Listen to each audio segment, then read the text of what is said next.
జేసీ ప్రభాకర్ రెడ్డి అధికారంలో ఉన్నా లేకపోయినా అనంతపురం జిల్లా రాజకీయాల్లో ఆయన మార్కు కనిపిస్తూనే ఉంటుంది.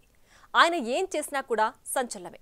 ధర్నా చేసినా, ఆందోళన చేసినా, ఎవరినైనా తిట్టినా లేదైనా పొగిడినా కూడా వార్తల్లో స్పెషల్గా నిలుస్తుంటుంది. మాజీ ముఖ్యమంత్రి జగన్ కి పెద్ద షాక్ ఇచ్చేలా తాజాగా జేసీ ప్రభాకర్ రెడ్డి వ్యవహరించిన తీరు మరోసారి సంచలనంగా మారింది. ఇంతకీ ఆయన ఏం చేశారంటారా? Let's watch.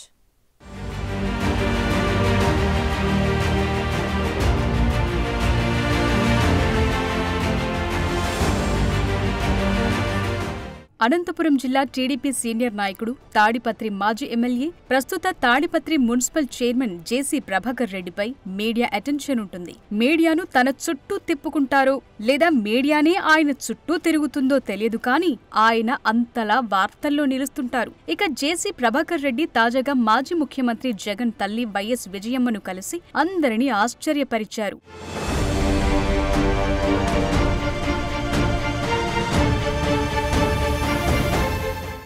జగన్పై ఒంటికాలితో లెగసిపడే జేసీ ప్రభాకర్ రెడ్డి వెళ్లి విజయమ్మను కలవటం ఆంధ్రప్రదేశ్ రాజకీయాల్లో ఆసక్తికర పరిణామమని చెప్పాలి. హైదరాబాద్లోని లోటస్ పాండ్లో ఉన్న విజయలక్ష్మి నివాసానికి వెళ్లిన ప్రభాకర్ సుమారు అరగంటకు పైగా పలు విషయాలపై చర్చించారు.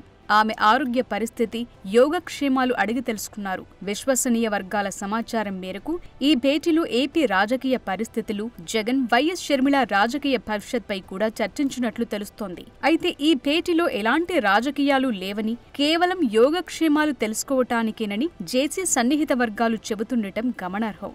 అయితే వాస్తవానికి వైఎస్ కుటుంబానికి, జేసీ ఫ్యామిలీకి మధ్య మంచి సన్నిహిత సంబంధాలే ఉండేవి.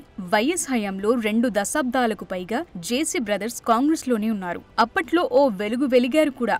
ఆ పరిచయాలు, సంబంధాలతోనే ఇంటికెళ్లి జేసీ ప్రభాకర్ కలిసుండొచ్చన్న అభిప్రాయం వ్యక్తమవుతోంది. కానీ వైఎస్ఆర్ చనిపోయిన తరువాత ఈ 2 కుటుంబాల మధ్య గ్యాప్ పెరిగింది. ఇక జగన్ వైసీపీని స్థాపించిన తరువాత 2 కుటుంబాల మధ్య పొలిటికల్ వార్ స్టార్ట్ అయింది.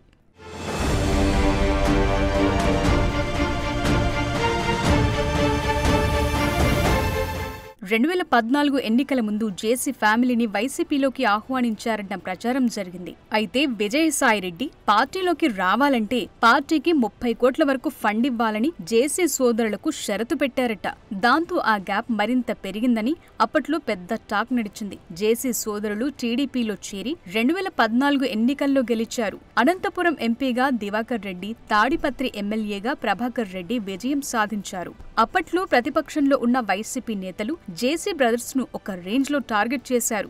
టైం దొరికినప్పుడల్లా జేసీ ఫ్యామిలీని వివాదాల్లో ఇరికించే ప్రయత్నం చేశారు. విజయసాయిరెడ్డి దగ్గర నుంచి జగన్ వరకు జేసీ ఫ్యామిలీపై భారీగా అవినీతి ఆరోపణలు గుప్పించారు. ఇక అప్పట్లో దివాకర్ ట్రావెల్స్ బస్సు దుర్ఘటన జరిగినప్పుడు సాక్షి పేపర్లో ఆ ట్రావెల్స్ అధినేత అయిన ప్రభాకర్ రెడ్డికి వ్యతిరేకంగా వరుస కథనాలు ప్రచురించారు. దాంతో ప్రభాకర్ రెడ్డి ఆ పత్రికా కార్యాలయం ఎదుట ధర్నా నిర్వహించి వైఎస్ జగన్ పై తన కోపాన్ని ప్రదర్శించారు. ఆ క్రమంలో జేసీ వైఎస్ ఫ్యామిలీలకు చెందినవారు ఎప్పుడు కలుసుకుని పలకరించుకున్న దాఖలాలు లేవు. ఎప్పటికప్పుడు ఒకరిపై ఒకరు కత్తులు దూసుకుంటూనే వచ్చారు. 2019 ఎన్నికల్లో జేసీ ఫ్యామిలీ మొట్టమొదటిసారి ఓడిపోవటంతో వారిపై జగన్ ప్రభుత్వం సుమారు 68 కేసుల వరకు పెట్టింది.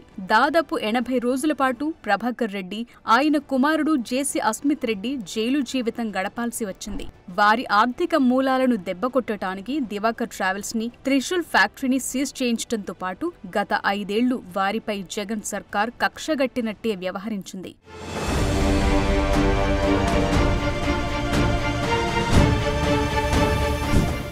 ఇప్పుడు కూటమి సర్కార్ ఏర్పడింది. ప్రభాకర్ రెడ్డి కుమారుడు అస్మిత్ రెడ్డి తాడిపత్రి నుంచి టీడీపీ ఎమ్మెల్యేగా గెలిచారు. ఈ నేపథ్యంలో ప్రభాకర్ రెడ్డి వెళ్లి విజయమ్మతో భేటీ అవ్వటం హాట్ టాపిక్ గా మారింది. జగన్ కు వ్యతిరేకంగా షర్మిల కాంగ్రెస్ పార్టీలోకి చేరి తన అన్న చేసిన అక్రమాలను ప్రశ్నించటం, విజయమ్మ కూడా తన కూతురు షర్మిల వైపు నిలబడటంతో అందుకే ప్రభాకర్ రెడ్డి కలిసి వెళ్లి ఉంటారని రాజకీయ వర్గాల్లో జోరుగా చర్చ నడుస్తోంది.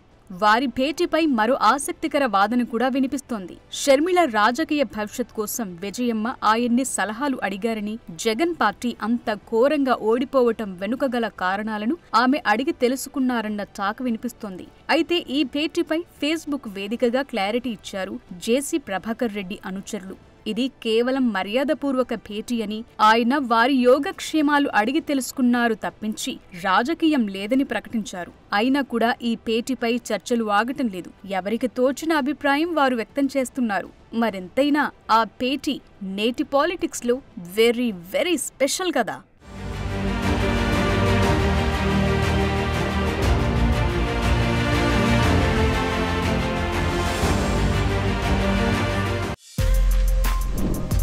For more videos like this, subscribe Big TV channel.